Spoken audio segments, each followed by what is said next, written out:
الحمد للہ رب العالمین والصلاة والسلام علی سید المرسلین وعلی آلہ واصحابہ اجمعین۔ اعوذ باللہ من الشیطان الرجیم، بسم اللہ الرحمن الرحیم۔ وَلَوْ قَاتَلَكُمُ الَّذِينَ كَفَرُوا لَوَلَّوُا الْأَدْبَارَ ثُمَّ لَا يَجِدُونَ وَلِيًّا وَلَا نَصِيرًا سُنَّةَ اللَّهِ الَّتِي قَدْ خَلَتْ مِن قَبْلُ وَلَن تَجِدَ لِسُنَّةِ اللَّهِ تَبْدِيلًا وَهُوَ الَّذِي كَفَّ أَيْدِيَهُمْ عَنكُمْ وَأَيْدِيَكُمْ عَنْهُمْ بِبَطْنِ مَكَّةَ مِن بَعْدِ أَنْ أَظْفَرَكُمْ عَلَيْهِمْ وَكَانَ اللَّهُ بِمَا تَعْمَلُونَ بَصِيرًا هُمُ الَّذِينَ كَفَرُوا وَصَدُّوكُمْ عَنِ الْمَسْجِدِ الْحَرَامِ وَالْهَدْيَ مَعْكُوفًا أَن يَبْلُغَ مَحِلَّهُ ولولا رجال مؤمنون ونساء مؤمنات لم تعلموهم أن تطعوهم فتصيبكم منهم معرة بغير علم ليدخل الله في رحمته من يشاء لو تزيلوا لعذبنا الذين كفروا منهم عذابا أليما إذ جعل الذين كفروا في قلوبهم الحمية حمية الجاهلية فأنزل الله سكينته على رسوله وعلى المؤمنين وألزمهم كلمة التقوى وكانوا أحق بها وأهلها وكان الله بكل شيء عليما صدق اللہ العظیم۔ معزز سامعین کرام اور پردہ نشین خواتین، یہ سورہ فتح کی جو 5-6 آیت کریمہ آپ حضرات کے سامنے تلاوت کی گئی ہے، دراصل ان آیات کریمہ میں اسی واقعے کی طرف اشارہ ہے جو کہتے ہیں کہ واقعہ صلح حدیبیہ، اور اس کی تفصیل آپ حضرات کے سامنے اس سے پہلے گزر چکی ہے۔ اس لیے صرف آج کی اس مجلس کے اندر ان آیات کریمہ کے ضمن کے اندر جو کچھ باتیں ہیں وہ مختصر بات آپ حضرات کے سامنے عرض کرنا چاہتا ہوں۔ اللہ تبارک و تعالیٰ اسے قبول فرما لے اور ہماری مدد و نصرت فرما دے اور حق بات کہنے کی توفیق عطا فرمائے۔ دراصل ان آیات کریمہ کے اندر اللہ تبارک و تعالیٰ نے 2 باتیں ارشاد فرمائی ہے۔ ایک بات تو یہ عرض فرمائی کہ حدیبیہ کے موقع کے اوپر ہم نے جنگ کیوں نہیں ہونے دی، اس میں ہماری مصلحتیں تھیں اور حکمتیں تھیں، جن حکمتوں کو پیش نظر رکھتے ہوئے، یعنی کہ اللہ کی حکمتیں تھیں، اس حکمت کی وجہ سے حدیبیہ کے موقع کے اوپر جنگ نہ ہوئی۔ ایک بات۔ دوسری بات یہ عرض کرنی ہے کہ جو جنگ اگر ہو جاتی تو بات صاف ہے کہ مسلمانوں کی فتح ہوتی اور دشمن اسلام کی شکست ہوتی، یہ یقینی بات تھی۔ تو یہ 2 مضمون ان آیات کریمہ کے اندر بیان کیے گئے ہیں۔ اسے سب سے پہلے اللہ تبارک و تعالیٰ نے یہی فرمایا کہ وَلَوْ قَاتَلَكُمُ الَّذِينَ كَفَرُوا لَوَلَّوُا الْأَدْبَارَ ثُمَّ لَا يَجِدُونَ وَلِيًّا وَلَا نَصِيرًا، کہ اگر حدیبیہ کے مقام پر جنگ ہو جاتی تو یہ بات یقینی تھی کہ یہ لوگ پیٹ پھیر کر بھاگ جاتے۔ کیا کر کے بھاگتے؟ پیٹ پھیر کر بھاگتے۔ اور یہ لوگ پیٹ پھیر کر کیوں بھاگتے؟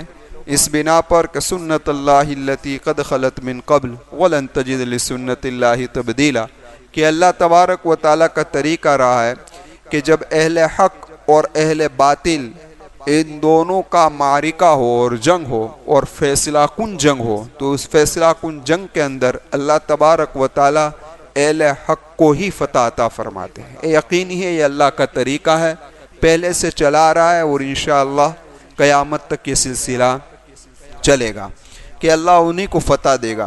یہ الگ چیز ہے کہ دوران جنگ حالات پر حالات آتے رہے، آزمائش پر آزمائش آتے رہے، مسلمانوں کا جانی نقصان ہوتا رہے، مالی نقصان ہوتا رہے، یہ سب کچھ ہوتا رہے گا، لیکن نتیجتاً فتح یقینی مسلمانوں کے ہاتھ میں رہے گی۔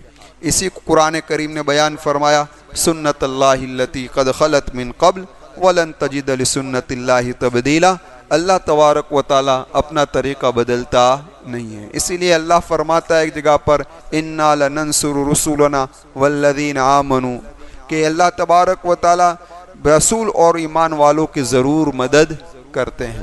خیر، تو ایک بات تو قرآن کریم کی ان آیات کریمہ کے اندر یہ بات عرض کر دی گئی۔ دوسری بات یہ عرض کی گئی کہ دیکھو، جنگ کرانے کے لیے مشرکان مکہ کے نوجوانوں نے بھی کوئی کسر نہیں چھوڑی تھی، اور ان کے بڑوں نے بھی کوئی کسر نہیں چھوڑی تھی۔ وَهُوَ الَّذِي كَفَّ أَيْدِيَهُمْ عَنْكُمْ سے اسی طرف اشارہ ہے۔ کیا اشارہ تھا؟ کہ جب صلح چل رہی تھی کہ بھئی ہماری صلح ہو جائے، تو اس وقت آپ کو معلوم ہے، شاید میں واقعے کے درمیان کہہ چکا ہوں، کہ تنعیم پہاڑی سے تقریباً یہ نوجوان 50 یا 80 تھے کہ جو اتر کر آئے تھے اور مسلمانوں کے کیمپ کے اندر داخل ہو گئے تھے، اور انہوں نے ہلہ بھی مچا دیا تھا۔ وجہ یہ تھی کہ اس طریقے سے جنگ شروع ہو جائے اور ہمارا لڑنا آسان ہو جائے، لیکن آپ کے سامنے بات آ چکی ہے کہ پہرے دار جو تھے محمد بن مسلمہ غالباً وہی صحابی رسول تھے کہ جنہوں نے ان سارے لوگوں کو گرفتار کر لیا، یعنی پہرے دار کی جو جماعت تھی انہوں نے ان سارے لوگوں کو گرفتار کر دیا اور نبی کریم صلی اللہ علیہ وسلم کی خدمت کے اندر حاضر کر دیا۔ سارے گرفتار ہو کر آئے تھے، تو ہونا تو یہ چاہیے تھا کہ یہ لوگ برے ارادے سے آئے تھے تو ان کو قتل کر دیا جاتا، لیکن اللہ کے محبوب صلی اللہ علیہ وسلم نے ان تمام کو چھوڑ دیا۔ تو اسی کو قرآن کریم بیان فرماتا ہے کہ ہم نے تمہارے ہاتھ کو ان کی طرف بڑھنے سے روک دیا اور ان کے ہاتھوں کو تمہاری طرف بڑھنے سے روک دیا۔ اگر اللہ کے محبوب اور اصحاب ان نوجوانوں کو قتل کر ڈالتے تو وہاں حضرت عثمان رضی اللہ تعالیٰ عنہ اور آپ کے اصحاب کچھ وہاں بھی تھے، تو یہ لوگ اس کے بدلے کے اندر حضرت عثمان رضی اللہ تعالیٰ عنہ کو شہید کر ڈالتے۔ تو اگر یہ دونوں چیزیں آمنے سامنے ہو جاتی تو جنگ کیا ہو جاتی؟ یقینی ہو جاتی۔ تو اللہ تبارک و تعالیٰ نے سکینت کو نازل فرما کر ایمان والوں کو صبر دے دیا کہ چھوڑ دو ان کو، ان کے سامنے قدم نہ اٹھاؤ، یعنی کوئی آگے قدم نہ اٹھاؤ۔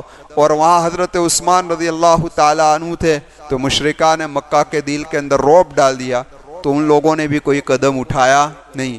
تو یہ اللہ کی مصلحت تھی ان جنگ کو روکنے کے لیے۔ اللہ فرماتا ہے وَقَانَ اللَّهُ بِمَا تَعْمَلُونَ بَصِيرًا، اللہ تبارک و تعالیٰ جو کچھ بھی تم کرتے ہو اسے دیکھتا ہے۔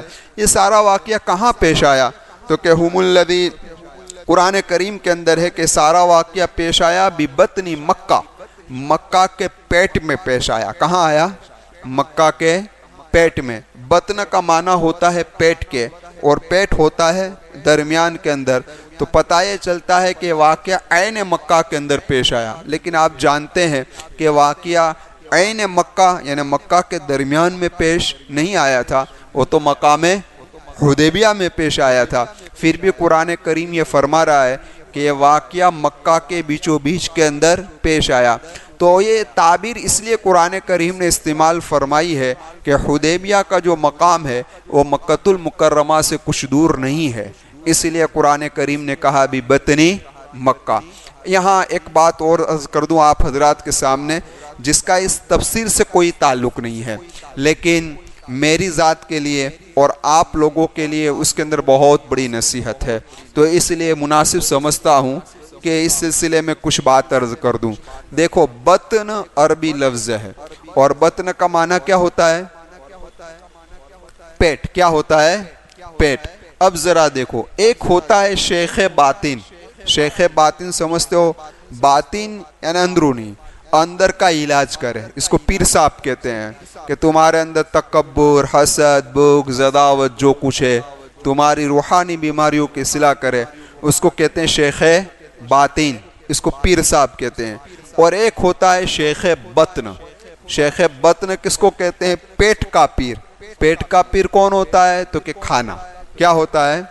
کھانا۔ کھانا یہ جسم کی تربیت کرتا ہے، پیٹ کی تربیت کرتا ہے، اس لیے اس کو شیخ بطن کہتے ہیں۔ سمجھ میں آ گئی بات؟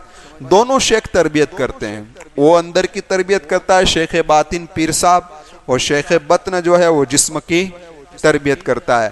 اب ذرا میں آپ کو ایک دو باتیں عرض کروں، ذرا غور سے سن لیجئے اس کو آپ، کہ کبھی آپ نے ایسا سنا ہوگا کہ پیر صاحب کا بیان ہو، 9 بجے کا وقت طے گیا، کسی اللہ والے کا پروگرام طے ہو چکا ہو اور 9 بجے اس کا بیان شروع ہونے والا ہو، تو اللہ والے تو آ کر بیٹھ گئے ہو اور مجمع بعد میں آئے؟ ایسا ہوا ہے کبھی؟ ایسا کبھی نہیں ہوتا۔ کیا ہوتا ہے؟ مجمع پہلے آتا ہے، پھر شیخ صاحب تشریف لاتے ہیں۔ تو یہ شیخ باطن پیر صاحب کا یہ اصول ہے، تو شیخ بطن کا بھی یہی اصول ہے کہ پہلے دسترخوان پر تم بیٹھ جاؤ، کھانا بعد میں آنا چاہیے، کھانا بعد میں آنا چاہیے۔ کھانا ہمارا انتظار نہ کرے، ہم کھانے کا انتظار کریں۔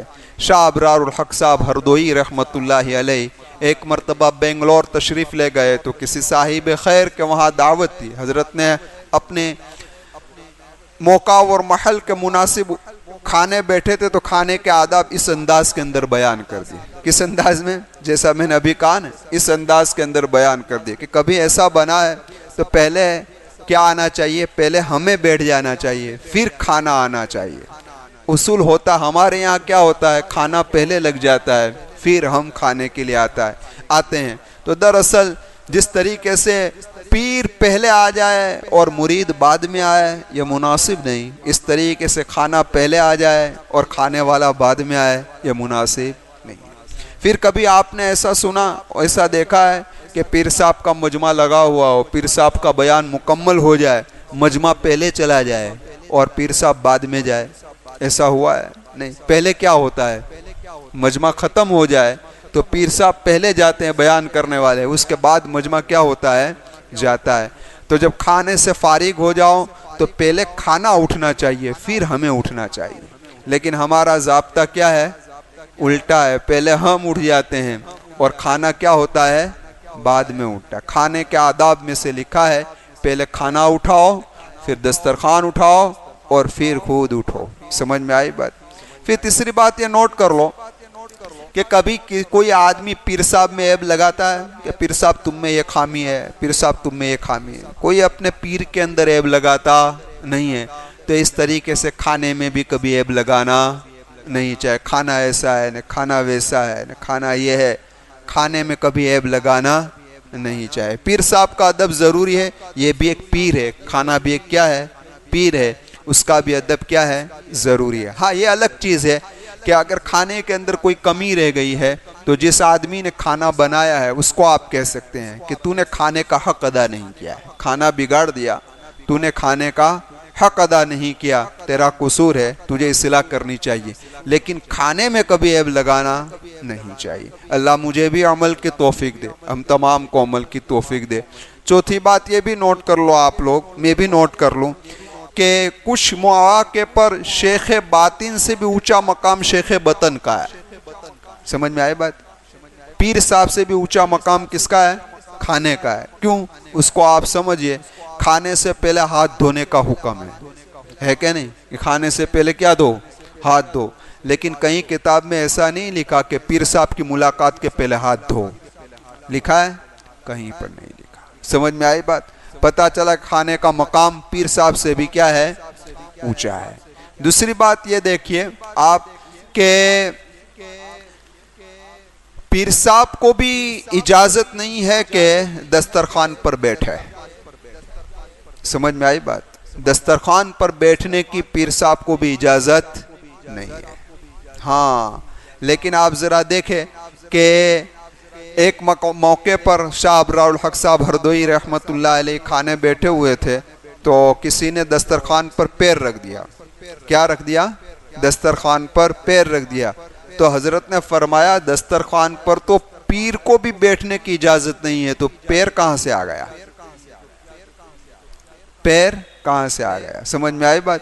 تو یہ دسترخوان کی کیا ہے بھائی؟ آداب ہے۔ اس سے آگے آپ ذرا بیٹھے تو ایک مرتبہ حضرت کھانے کے لیے گئے، تو عام بعض جگہ پر دیکھتے ہیں آپ کہ ٹیشو پیپر صاف کرنے کے لیے دے دیتے ہیں، ہاتھ سے۔ ہوٹل میں بھی وہی ہوتا ہے، ٹیشو پیپر دیتے ہیں۔ تو حضرت نے ٹیشو پیپر سے ہاتھ تو صاف کر لیے، پھر کہا کہ ٹیشو پیپر کا کیا کرو گے تم؟ جواب دیا دینے والا ہے، لیکن حضرت نے کہا کہ اس کو جلا دو. کیا کہا؟ اس کو جلا دو، اس میں کھانے کے ذرات لگے ہوئے ہیں، اور اس کی بے ادبی نہیں ہونی چاہیے، اس کی بے ادبی نہیں ہونی چاہیے. لیکن آج ہمارا کیا حال ہے؟ ہمارا کھانا کہاں گھومتا ہے؟ گلیوں میں گھومتا ہے، راستوں میں گھومتا ہے. ہمیں کھانے کی قدر نہیں ہے، ہمیں خوراک کی، غذا کی قدر. ہماری ڈیش پہ کھڑے ہوتے ہیں تو آدھا ایسے ہی اور دھونے میں جا رہا ہے. حالانکہ جو کچھ بچا ہے اس کو پہلی کوشش ہماری یہ ہونی چاہیے کہ اللہ کی کوئی اور مخلوق کھا لے، بکری کھا لے، کتا کھا لے، کوئی مخلوق کی غذا بن جائے. لیکن آج ہمارے محلوں کے اندر آپ دیکھیں تو کھانا کس طریقے سے بگڑ رہا ہے، کس طریقے سے ضائع ہو رہا ہے. اس کا ادب ہمارے پاس نہیں ہے. اللہ تبارک و تعالی مجھے بھی ادب کرنے کی توفیق دے، ہم تمام کو اس پر عمل کرنے کی توفیق دے. آگے ذرا آپ دیکھیں کہ جس طریقے سے پیر صاحب جو ہے وہ، میں نے ابھی عرض کیا نا کہ ان کو بھی پیر رکھنے کی اجازت نہیں ہے. اب ذرا دیکھیں کہ ہمارے یہاں جو دسترخوان بچھائے جاتے ہیں تو کیا ہم دسترخوان بچھاتے بھی ہیں؟ میں آپ سے پوچھتا ہوں. نہیں. دسترخوان کسے کہتے ہیں؟ دسترخوان اسے کہا جاتا ہے کہ جس پر صرف کھانا ہو، اس کے علاوہ اور کوئی چیز نہ ہو. ہمارے یہاں بچھائی جاتی ہے، چٹائی بچھا دی، چادر بچھا دی، کپڑا بچھا دیا. اب اسی کپڑے کے اوپر ٹھال بھی ہے اور اسی کپڑے کے اوپر خود بھی بیٹھا ہے. تو یہ دسترخوان نہیں ہے، یہ دسترخوان نہیں ہے. دسترخوان تو صرف وہی کپڑا ہے کہ جس پر صرف کھانا ہو. آپ کو الگ کپڑے پر بیٹھنا ہے. اور دسترخوان، ہمارے یہاں اگر دسترخوان بھی ہوتا ہے تو ایسا دسترخوان ہوتا ہے بالکل پراگندہ کہ اگر اس پر کچھ گر جائے تو اٹھا کر کھانے کا بھی من نہ ہو. دسترخوان تو اس قدر صاف ہونا چاہیے کہ اگر کوئی چیز گر جائے تو آدمی بے تکلف اس کو کیا کر لے، کھا لے. سمجھ میں آئی بات؟ ہاں خیر، تو یہ چیزیں ہیں. دوسری بات یہ ہے کہ پیر صاحب خود بھی کھانے کے محتاج ہے. پیر صاحب کو 4 دن مت کھلاؤ، دیکھو پھر تقریر کرتے ہیں کہ نہیں کرتے. کریں گے تقریر؟ نہیں کریں گے. تو پتا چلا کہ پیر صاحب بھی شیخ بطن کے محتاج ہے، کھانے کے محتاج ہے. اسی لیے آپ دسترخوان اٹھانے کی دعا کیا ہے؟ الحمدللہ الذی حمدا کثیرا طیبا مبارکا غیر مخفی ولا مودع ولا مستغنن عنہ ربنا. آخری کلمہ کیا ہے؟ ولا مستغنن عنہ ربنا. اے میرے رب، میں اس سے مستغنی نہیں ہوں، یعنی مجھ کو اس کی حاجت و ضرورت ہے، کھانے کی حاجت اور ضرورت ہے. پتہ چلا کہ سارے انسان کھانے کے محتاج ہے، اور جس چیز کا آدمی محتاج ہو اس کی قدر کرنی ضروری ہے، اس کی قدر کرنی ضروری ہے. حکیم الامت رحمت اللہ علیہ فرماتے ہیں کہ جب یہ روایت میں نے مشکات میں پڑھی، میں نے مشکات کے اندر پڑھی، اس کے بعد کبھی بھی میں نے کھانا پاؤں کی جگہ پر نہیں رکھا، سرہانے پر کھانا رکھا ہے اور میں پیر کی جگہ پر بیٹھا ہوں. یہ کھانے کا ادب تھا. کیا تھا بھائی؟ کھانے کا ادب. تو حضرت وہاں پر دعوت میں گئے تھے تو حضرت نے دعا بھی پڑھی، اللہم اطعم من اطعمنی واسقی من سقانی، کہ اللہ جس نے مجھے کھلایا آپ بھی اسے کھلائے. یہ دعا پڑھنی چاہیے. لیکن آج ہمارے یہاں کوئی دعوت کھاتا ہے تو دعا بوا دیتا بیتا نہیں ہے نا، کھانا کا ہاتھ بغیر چلے گئے.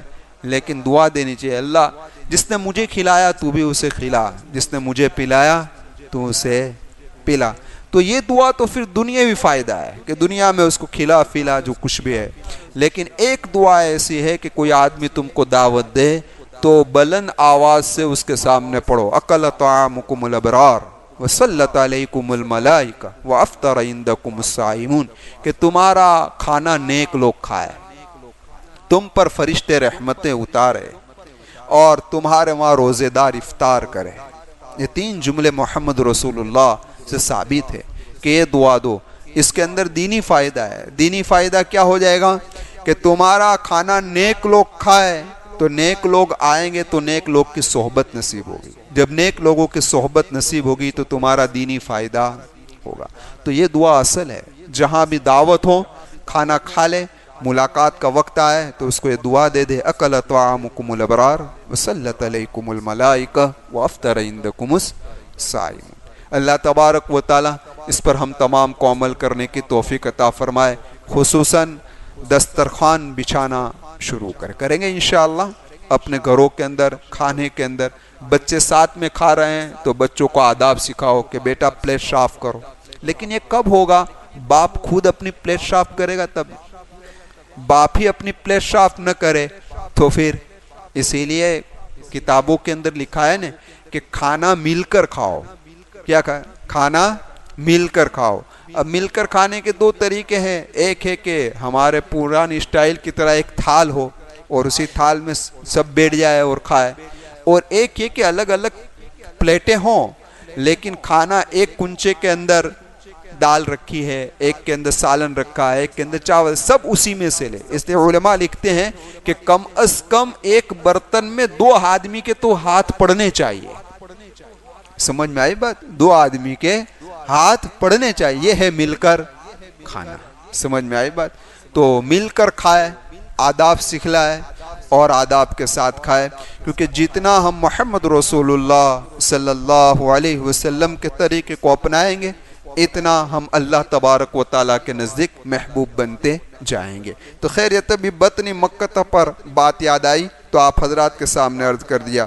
اب ذرا دیکھیں کہ یہ تو ان کے نوجوانوں نے جنگ کی آگ بھڑکانے کی کوشش کی، ان کے بوڑھوں نے بھی کوئی کمی نہیں چھوڑی تھی جنگ کے لیے، تو وہ بھی چاہ رہے تھے کہ جنگ ہو جائے۔ ہم الذین کفروا، پہلی بات تو ان لوگوں نے محمد رسول اللہ کو جھٹلایا صلی اللہ علیہ وسلم، یہ کوئی معمولی ظلم نہیں تھا، تو یہ اس بات کا نتیجہ تھا کہ ان سے جنگ کی جاتی اور ان کا خاتمہ کیا جاتا۔ وَصَدُّوكُمْ عَنِ الْمَسْجِدِ الْحَرَامِ، اور ان لوگوں نے اللہ کے محبوب کو اور آپ کے اصحاب کو عمرہ سے روکا، حالانکہ عرب کا دستور تھا کہ ان کا سخت سے سخت دشمن بھی اگر حج و عمرہ کے ارادے سے آئے تو وہ روکتے نہیں تھے، لیکن اس کے باوجود بھی کیوں ان لوگوں نے روکا؟ ان لوگوں کو ڈر تھا کہ اگر یہ لوگ مکہ المکرمہ کے اندر آ گئے تو یہاں رہے سے مسلمانوں کو بھی ساتھ لے جائیں گے، تو اس ڈر کی وجہ سے ان لوگوں نے اصحاب کو اور محمد رسول اللہ صلی اللہ علیہ وسلم کو وہاں آنے سے کیا کر دیا بھائی؟ روک دیا۔ تو یہ بھی ان کا ظلم تھا، یہ ظلم کا نتیجتاً لڑائی ہونی چاہیے تھی، ان سے قتال ہونا چاہیے تھا، لیکن اللہ نے ان ساری چیزوں کے باوجود بھی مصلحتاً جنگ ہونے نہیں دی۔ وَالْهَدْيَ مَعْقُوفًا أَن يَبْلُغَ مَحِلَّهُ، تیسرا بڑا ظلم یہ تھا کہ ہدی کے جانور کو، قربانی کے جانور کو جو بیت اللہ کے نظر کر دیا گیا تھا، انہیں روک نہیں سکتے تھے یہ لوگ، لیکن اس کے باوجود بھی ان لوگوں نے اس کو روکا۔ اس سے ایک مسئلہ سمجھ لو، مسئلہ یہ ہے کہ اگر کوئی آدمی حج اور عمرہ کے ارادے سے نکلا، اس نے احرام باندھ لیا اور کسی وجہ سے اس کو روک دیا گیا اور وہاں جانے نہیں دیا، تو وہ جہاں ہوگا وہاں اس کو کیا کرنا پڑے گا؟ تو کہ احرام اتارنے سے پہلے اس کو قربانی کرنی پڑے گی۔ کیا کرنی پڑے گی؟ قربانی۔ مثلاً آپ جا رہے ہیں اور بامبے ایئرپورٹ پر پہنچے، احرام باندھ لیا آپ نے، سب کچھ کر لیا ہے، عمرے کے ارادے سے جا رہے ہیں، لیکن کوئی سرکاری رکاوٹ آئی کہ جس کے بنا پر آپ کو روک دیا گیا کہ آپ جا سکتے نہیں ہیں، تو اب آپ کو احرام کھولنے کے لیے قربانی کرنی پڑے گی۔ کیا کرنی پڑے گی؟ قربانی۔ اب یہ قربانی کہاں ہوگی؟ تو کہ قربانی حرم کے اندر ہوگی، یہ سانی کہ بامبے ایئرپورٹ پہ کر ڈالا، نہیں نہیں نہیں، یہ قربانی کہاں کرانی پڑے گی؟ حرم کے اندر تمہیں یہ قربانی کرانی پڑے گی۔ قرآن کریم کی اس آیت کریمہ کے اس جز سے پتہ یہ چلتا ہے۔ خیر، دوسری بات یہ بھی سمجھ لیجئے کہ یہاں جو ہے نا کہ کیونکہ میں اس سے پہلے عرض کر چکا ہوں کہ حدیبیہ کا آدھا حصہ ہل کے اندر ہے اور آدھا حصہ حرم کے اندر ہے، صحابہ ٹھہرے تھے، ہل میں ٹھہرے تھے، لیکن ان لوگوں نے جو قربانیاں کی وہ حرم کے اندر کی ہے، اس لیے یہاں جو فرمایا گیا کہ ان کو قربانی کی جگہ سے روکا گیا، اس کا مطلب یہ ہے کہ حج کے موقع کی جو قربانی ہوتی ہے اور خاص طور پر وہ مینا کے اندر ہوتی ہے۔ کہاں ہوتی ہے؟ خاص جگہ ہے مینا کے اندر، وہاں قربانی ہوتی، وہاں پہنچنے سے ان لوگوں کو کیا کر دیا گیا تھا؟ روک دیا گیا تھا۔ اب اللہ مصلحت بیان کرتے ہیں کہ ہم نے جنگ ہونے کیوں نہیں دی۔ آگے فرمایا وَلَوْلَا رِجَالٌ مُؤْمِنُونَ وَنِسَاءٌ مُؤْمِنَاتٌ لَمْ تَعْلَمُوهُمْ أَن تَطَؤُوهُمْ فَتُصِيبَكُم مِّنْهُمْ مَعَرَّةٌ بِغَيْرِ علم۔ ایک وجہ تو ہماری یہ تھی کہ اگر جنگ ہو جاتی تو مکہ کے اندر بہت سے لوگ ایسے تھے جو چھپے چھپے مسلمان ہو چکے تھے، اور اگر تمہیں تو پتہ نہیں تھا کہ مسلمان ہے، تم جنگ کے اندر اس کو کیا کر ڈالتے ہیں؟ قتل کر ڈالتے، اور جب تم ان کو قتل کر دے بعد میں تمہیں پتہ یہ چلتا کہ ہمارے ہاتھ سے ایک مسلمان کا قتل ہو گیا تو تمہیں افسوس ہوتا، اور وہ لوگ بھی ان کو عار دلاتے کہ کیسے لوگ ہیں کہ اپنے ہی والوں کو اپنے ہاتھ سے ان لوگوں نے کیا کر دیا؟ قتل کر دیا۔ تو یہ وجہ تھی کہ جس بنا پر ہم نے جنگ ہونے سے روک دیا، کیونکہ وہاں مل مل کر رہتے تھے، سب الگ نہیں رہتے تھے۔ ایک بات، دوسری بات اللہ فرماتا ہے لِيُدْخِلَ اللَّهُ فِي رَحْمَتِهِ مَن يَشَاءُ، یہ دوسری وجہ تھی کہ ہمارے علم میں تھا کہ ان مشرکان مکہ میں سے آگے جا کے ایمان کے اندر کون داخل ہوگا۔ اگر جنگ ہو جاتی تو یہ تمہارے ہاتھ سے قتل ہو جاتے، ایمان کی دولت سے محروم ہو جاتے۔ ابو سفیان بعد میں ہی ایمان لائے نا، اکرمہ بعد ہی میں ایمان لائے۔ آپ ذرا دیکھیں حدیبیہ کے موقع پر آپ کے ساتھ 1500 آدمی ہے، اور مکہ فتح ہوا تو آپ کے ساتھ کتنے آدمی تھے؟ 10,000 آدمی تھے۔ تو اگر جنگ ہو جاتی حدیبیہ کے موقع پر تو ان کو ایمان ملتا۔ سمجھ میں آئی بات؟ یہ قتل ہو گئے ہوتے۔ تو اللہ فرماتے ہیں کہ ہماری مصلحت تھی کہ ہم نے ان کی تقدیر کے اندر ایمان لکھ دیا تھا، اس لیے جنگ سے ہم نے کیا کر دیا؟ روک دیا۔ لو تزیلوا، ہاں یہ بات الگ چیز ہے کہ اگر یہ الگ ہوتے، یعنی ایمان والے وہاں مکہ کے اندر الگ ہوتے اور یہ الگ ہوتے تو لَعَذَّبْنَا الَّذِينَ كَفَرُوا مِنْهُمْ عَذَابًا أَلِيمًا، اللہ فرماتے تو ہم ان کو دردناک سزا چکھاتے، لیکن ہم نے ایمان والوں کا خیال رکھا کہ کہیں ایمان والے نہ مارے جائے، اس لیے ہم نے جنگ سے روک دیا۔ آگے فرمایا کہ ذرا دیکھیں اِذْ جَعَلَ الَّذِينَ كَفَرُوا فِي قُلُوبِهِمُ الْحَمِيَّةَ میں اللہ نے فرمایا کہ صلح اسی وقت ہو سکتی ہے جب ایک آدمی نرم پڑ جائے، تبھی ہو سکتی ہے۔ دونوں پکش ضد پر رہیں گے کبھی صلح ہوگی نہیں، ایک کو نرم پڑنا پڑے گا، ایک اپنی ضد پر رہے، دوسرا اس کی ضد کو مانتا رہے، ہاں بھائی منظور ہے منظور ہے منظور ہے، تو صلح ہو جائے گی۔ یہاں بھی دیکھیے کہ وہ لوگوں نے کیسی ضد کی، قرآن کہتا ہے کہ ان لوگوں نے جاہلیت والی ضد کی۔ کیسی جاہلیت والی ضد؟ کہ بھئی یہ سال تو تم کو آنے نہیں دیں گے، آئندہ سال آنا ہے، بغیر ہتھیار کے آنا ہے، 3 دن ٹھہرنا ہے، ہمارا کوئی آ جائے تو واپس کرنا ہے، تمہارا آئے گا تو واپس نہیں کریں گے، بسم اللہ لکھنے کا نہیں ہے، محمد رسول اللہ لکھنے کا نہیں ہے۔ یہ ساری ضد والی بات تھی، لیکن محمد رسول اللہ صلی اللہ علیہ وسلم نے ساری بات کو کیا کر لیا؟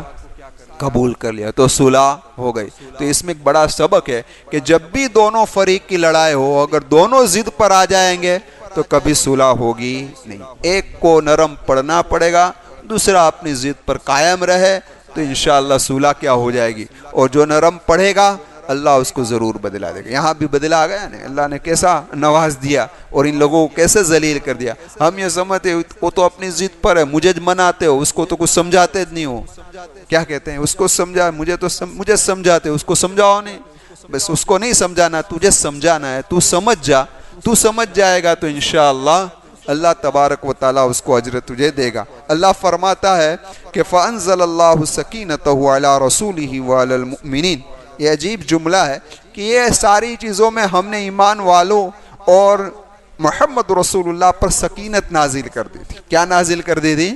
سکینت نازل کر دی، کہ جس کی وجہ سے ان لوگوں نے ساری ضد کو قبول کر لیا، ماننے کے لیے تیار ہو گئے۔ تو سارے فیصلے کہاں سے ہوتے ہیں بھائی؟ اوپر سے ہوتے ہیں، اس لیے مانگنا کس سے چاہیے؟ اوپر سے چاہیے۔ آگے فرمایا وَأَلْزَمَهُمْ كَلِمَةَ التَّقْوَى وَكَانُوا أَحَقَّ بِهَا وَأَهْلَهَا۔ اللہ اس جملے کے اندر صحابہ کرام رضوان اللہ تعالی علیہم اجمعین کے بارے میں ایک زبردست اشارہ کرے۔ کلمۃ التقوی سے مراد لا الہ الا اللہ۔ تقوی کسے کہتے ہیں؟ تقوی کہا جاتا ہے اللہ کے خوف سے انسان نافرمانی سے بچ جائے۔ ایک ہے کہ میں زنا نہیں کر رہا ہوں، کیوں؟ کہ مجھے میری عزت کی پڑی ہے، کہ یار اگر پتہ چل جائے گا تو میرا کیا ہو جائے گا، اس لیے میں زنا سے بچ رہا ہوں، اور ایک ہے میں زنا سے اس لیے بچ رہا ہوں کہ مجھے میرے اللہ کا خوف ہے۔